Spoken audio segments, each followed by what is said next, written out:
Now what is cash credit? आज हम पढ़ेंगे कि कैश क्रेडिट क्या होता है.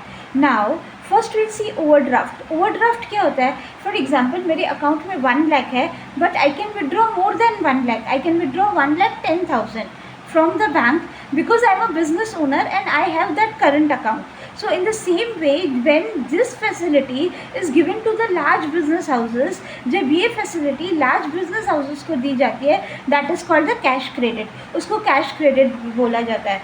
Overdrafts are sanctioned to the small business units and the proprietary concern, whereas cash credit is sanctioned to the large business houses and the large corporates. Cash credit जो है वो लार्ज बिजनेस हाउसेस और large corporates को दिया जाता है, जैसे Reliance and Telco. Now in case of the cash credit a separate account is prepared by the banker. जो बैंकर है वो सेपरेट अकाउंट बनाएगा. फॉर एग्जांपल एक्स लिमिटेड है तो एक्स लिमिटेड का अलग से कैश क्रेडिट का अकाउंट बनेगा, वो दूसरे अकाउंट के साथ मर्ज नहीं होगा. And the cash credit limit is sanction. और उनको बताएंगे आपको, आप ज़्यादा से ज़्यादा 10 lakhs विड्रॉ कर सकते हो, आप ज़्यादा से ज़्यादा 12 lakhs विड्रॉ कर सकते हो. Now cash credit limit is decided by the banker based on the credit appraisal. Cash credit limit कौन डिसाइड करता है? बैंकर. किस पे? Based on the credit appraisal by the borrower. जो क्रेडिट अप्रेजल है बोरोवर की तरफ से, based on the credit appraisal by the borrower. जो बोरोवर को क्रेडिट चाहिए, फॉर एग्जांपल उसका करोड़ टर्नओवर करोड्स में है, उसका जो प्रॉफिट है वो लैक्स में और करोड्स में जाता है, तो उसका क्रेडिट अप्रेजल डिफरेंट रहेगा, उसका जो क्रेडिट देंगे वो डिफरेंट रहेगा.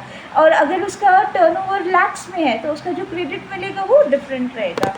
Now what again cash credit, it is an official arrangement with the bank. जो कैश क्रेडिट है वो ऑफिशियल अरेंजमेंट है बैंक के साथ, where bank allows its cash credit account holder to borrow a certain amount called the cash credit limit. जो cash credit limit है उस limit तक वो पैसे विड्रॉ कर सकता है. So what is cash credit? It is an official arrangement with the bank wherein bank allows its cash credit account holder to borrow a certain amount called cash credit limit. अभी interest का कैसा है? Interest is calculated on the daily basis. जो भी interest है वो daily basis पे calculate होगा on the amount outstanding to the cash credit account. जो कैश क्रेडिट अकाउंट है उसमें जो भी अमाउंट आउटस्टैंडिंग है उस पर इंटरेस्ट कैलकुलेट होगा. Now cash credit is given against the security of intangible assets in the form of hypothecation on the pledge. It is not intangible, it's tangible. Correct करो. Cash credit is given against the security of the tangible assets. जो भी tangible assets है, या तो hypothecation या तो pledge. For example हो सकता है tangible asset स्टॉक हो सकता है tangible asset मशीनरी हो, वो tangible asset के अगेंस्ट सिक्योरिटी मिलेगा. Now in cash credit there are commitment charges. For example मैंने 10 lakhs का कैश क्रेडिट लिया, लेकिन मैंने यूटिलाइज 6 lakhs ही किया, 4 lakhs अभी तक उधर ही है, फिर भी उस पर इंटरेस्ट लगेगा, क्योंकि बैंक का उतना पैसा हम लोग रोक रहे हैं, बैंक का उतना पैसा ब्लॉक होता है.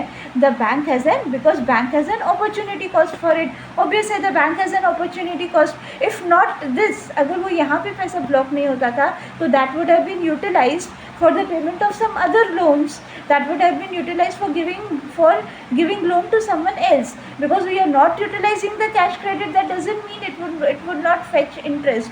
It will fetch interest, उस पर भी interest pay करना पड़ेगा. That's all for the cash credit.